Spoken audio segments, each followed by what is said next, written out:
BSP supremo Mayawati एक press conference कर रही हैं, आपको सीधे चलते हैं मायावती की प्रेस कॉन्फ्रेंस में। बहुत जरूरी समझा है और ये कार्य मेरा कल से ही यहाँ युद्ध स्तर पर शुरू हो जाएगा,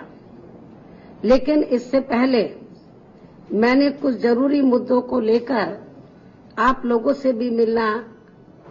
आवश्यक समझा है। और इस मामले में सबसे पहले मैं आप लोगों को ये कहना चाहती हूं कि हमारी पार्टी के जन्मदाता एवं संस्थापक मान्यवर श्री कांशीराम जी ने हर प्रकार की दुख तकलीफें उठाकर बाबा साहब डॉक्टर भीमराव अंबेडकर की मूवमेंट को आगे बढ़ाने के लिए अपनी पूरी जिंदगी समर्पित की है, जो अब हमारे बीच में नहीं रहे हैं। इसके साथ ही इनके बारे में वैसे आप लोगों को ये भी मालूम है कि इनके देहांत होने पर इनकी इच्छा अनुसार इनकी अस्थियां 12 नंबर गुरुद्वारा रकाबगंज रोड नई दिल्ली बीएसपी केंद्रीय कार्यालय में स्थापित कर दी गई थी। इसके बाद बीएसपी केंद्रीय कार्यालय दूसरी जगह पर शिफ्ट कर लिया गया था और फिर इस 12 नंबर बंगले को केंद्र सरकार के सरकारी नियमों का पालन करके इसे इनकी यादगार में बहुजन प्रेरणा केंद्र के रूप में परिवर्तित कर दिया गया है। किंतु इस बंगले में जगह कम होने की वजह से इनके जीवन संघर्ष से जुड़ी हुई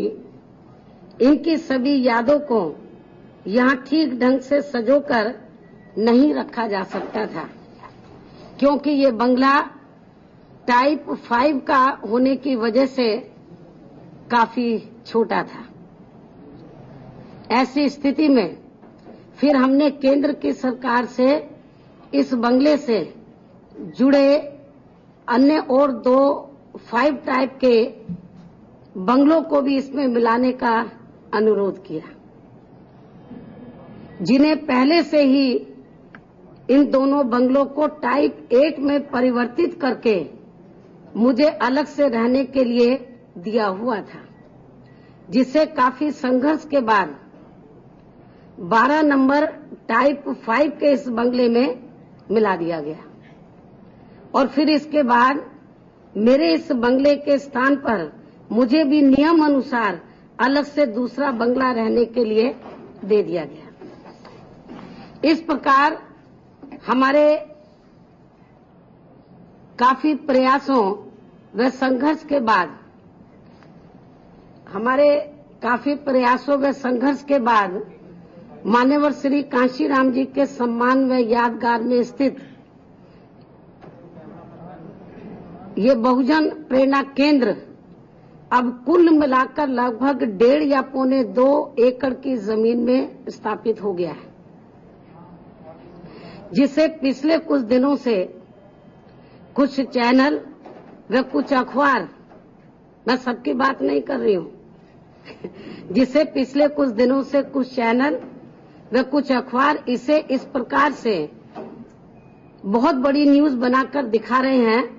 जैसे हमने केंद्र की सरकार से बहुत बड़ी जमीन मान्यवर श्री कांशीराम जी के सम्मान में बहुजन प्रेरणा केंद्र स्थापित करने के लिए ले ली है। जबकि इससे पहले दिल्ली में ही कई हस्तियों के स्मारक व संग्रहालय लगभग 5 या 6 एकड़ की विशाल जमीन पर सरकारी बंगलों में ही बने हुए हैं। लेकिन यहाँ खास ध्यान देने की बात यह है कि इन बड़े बड़े सरकारी बंगलों को लेकर कभी भी किसी भी एक चैनल या अखबार ने देश की जनता के सामने इनकी विशेष स्टोरी बनाकर नहीं दिखाई है। इससे इनकी दलित विरोधी मानसिकता यहाँ भी हमें साफ झलकती हुई नजर आती है। इतना ही नहीं बल्कि मान्यवर श्री कांशीराम जी के सम्मान व यादगार में बनाए गए इस पवित्र स्थल का पूरा खर्चा व रख रखाव हमारा ट्रस्ट खुद करता है, जबकि दूसरी हस्तियों के स्थलों का ज्यादातर खर्चा सरकारी स्तर पर ही किया जा रहा है। इसके साथ ही दूसरी हस्तियों की यादों को स्थापित करने के लिए इन सरकारी बंगलों में अनेकों परिवर्तन भी किए गए हैं। लेकिन जब यही थोड़ा सा परिवर्तन हमारे ट्रस्ट द्वारा किया जाता है तो इसे फिर दलित विरोधी मानसिकता रखने वाले लोग इसको लेकर सरकारी नियमों के उल्लंघन करने की बड़ी बड़ी बातें करते हैं। और इतना ही नहीं, बल्कि दिल्ली में काफी लोगों ने अपने सरकारी रिहायशी बंगलों में वे सरकारी बंगलों में चल रहे पार्टी कार्यालयों में भी अपनी जरूरत के हिसाब से अनेकों परिवर्तन भी किए हुए हैं, जिन पर कोई चर्चा तक भी नहीं होती है। लेकिन जब यही कार्य हमारी पार्टी के लोगों के द्वारा किया जाता है तो फिर इसे भी सरकारी नियमों के उल्लंघन करने से जोड़ दिया जाता है। इसलिए इन सब बातों पर काफी गहन सोच विचार करने की जरूरत है, वरना अपने देश में दलित एवं कमजोर वर्गों के लोग हर मामले में वे हर स्तर पर हमेशा अपने आप को उपेक्षित महसूस करते रहेंगे, जो कतई भी उचित व न्याय संगत नहीं है। इसके अलावा देश में जब भी कोई चुनाव आता है तो तब कोई न कोई अखबार व चैनल मेरी छवि को धूमिल करने के उद्देश्य से जानबूझकर मेरे भाई बहनों की संपत्ति के बारे में आए दिन अनाप शनाप खबरें छापते व दिखाते रहते हैं, जिनसे मेरा कोई संबंध नहीं होता है। जबकि इस किस्म की खबरें दूसरे नेताओं के बारे में कभी भी चुनाव के दौरान नहीं छापी जाती हैं। ये सब पक्षपात व दलित विरोधी मानसिकता नहीं है तो और क्या है? इसके बारे में भी लोगों को ध्यान देने की जरूरत है। इसके साथ ही अब मैं आप लोगों का ध्यान चुनाव की तरफ भी दिलाना चाहती हूँ।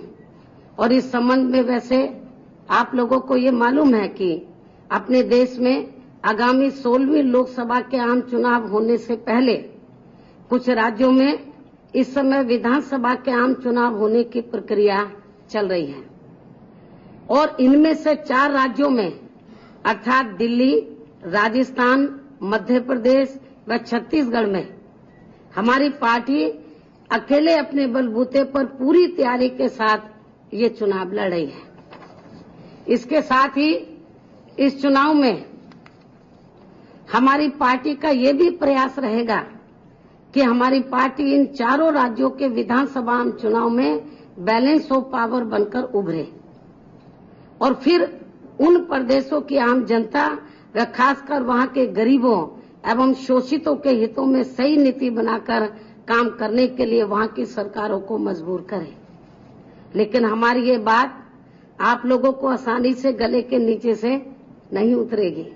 जबकि इस संदर्भ में आप लोगों को ये मालूम है कि उत्तर प्रदेश में भी शुरू में बीएसपी को काफी हल्के में आंका जाता था, किंतु सर्व समाज के गरीबों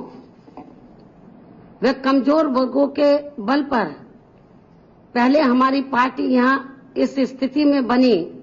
कि हमारी मर्जी के बिना यहां कोई भी सरकार नहीं बन सकती थी। अर्थात बीएसपी पहले यहां बैलेंस ऑफ पावर बनी और फिर अपनी मूवमेंट के बलबूते पर आगे मजबूत होकर अपनी पूर्ण बहुमत वाली सरकार भी बनाई है। और फिर हमने अपनी सरकार के दौरान यहां सर्व समाज के हितों में हर स्तर पर अनेकों ऐतिहासिक कार्य भी करके दिखाए हैं। इसकी जानकारी आप लोगों को भी है, जिसके कारण अब यहां लोग ये कहने लगे हैं कि यूपी के इतिहास में बीएसपी की सरकार यादगार हो गई है। ठीक इसी प्रकार के अनुभव को इन 4 हिंदी भाषी राज्यों में भी दोहराने का हमारी पार्टी का पूरा प्रयास रहेगा। और इस प्रयास को सफल बनाने के लिए ही मेरा इन 4 राज्यों में शीघ्र ही दौरा शुरू होने वाला है, जिसकी तारीख के बारे में आप लोगों को भी समय पर जानकारी दे दी जाएगी। इसके अलावा जहां तक वर्तमान में यहां समाजवादी पार्टी के सरकार के कार्यकाल में उत्तर प्रदेश की अत्यंत खराब कानून व्यवस्था एवं लचर व विफल शासन व्यवस्था के होने का सवाल है, तो इस सपा सरकार की नाकामी की बदनामी न केवल जग जाहिर है, बल्कि उत्तर प्रदेश में व्याप्त जंगल राज व गुंडा माफिया राज के कारण यहाँ। तो मायावती ने तमाम तरीके के आरोप लगाए समाजवादी पार्टी की सरकार पर, केंद्र सरकार पर, और अपनी ओर से सफाई देते हुए कहा कि जो उनको बंगले मिले थे वो नियम अनुसार ही मिले। छोटे से ब्रेक के लिए यहां पे रुकेंगे, चल लौटेंगे।